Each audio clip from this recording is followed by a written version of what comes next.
This is the Commodities, Scrap Metal, Recycling, and Economic Report by our Bentley roll-off trailers and gondola trailers, September 12, 2022.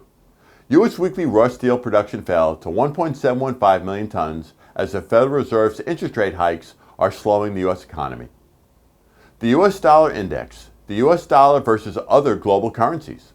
When the U.S. dollar index rises, commodity prices in dollars usually falls. It fell slightly after hitting yet again a new 20-year high during the week.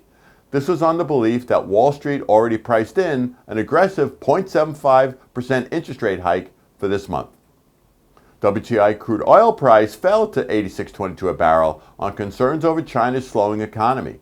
But on the other side, Russia is threatening a total cut of oil exports to Europe, which will raise prices. The U.S. weekly oil rig count fell to 591, the lowest in 3 months. Lower oil prices are bringing lower drilling rates to get oil prices back up and higher. U.S. weekly crude oil production was steady at 12.1 million barrels per day, again the level of 3 months ago. Lower prices brought a halt to the steady increase we were seeing. Scrap steel number one HMS price fell slightly to $328 a gross ton on increased imports to the U.S. and lower U.S. demand. Hot rolled coil steel price fell to $39.58 a hundredweight, which is $7.92 a ton, on slowing demand as the economy slows. Copper price rose to $3.55 on hopes of economic support in China.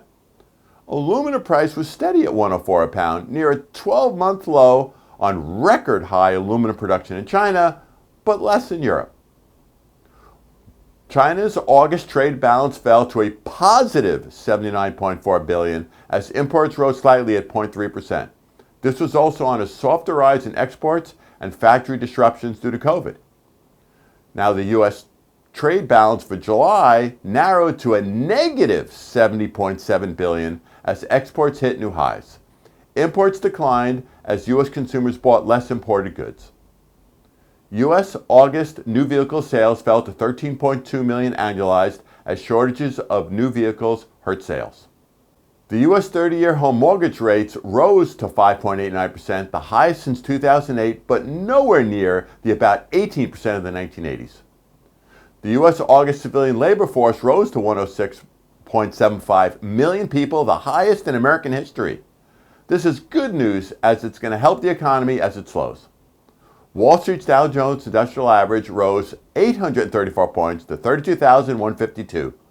This was on expectations of slowing inflation, but the Federal Reserve is still saying interest rates will be higher for longer to kill inflation. Roll-off trailer safety is number one at Bentley. Buy online for just 1 penny, yes, almost free, our $25 look-up warning sign.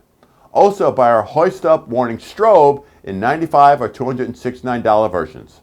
As always, feel free to call or email me with any questions, and we hope all have a safe and profitable week.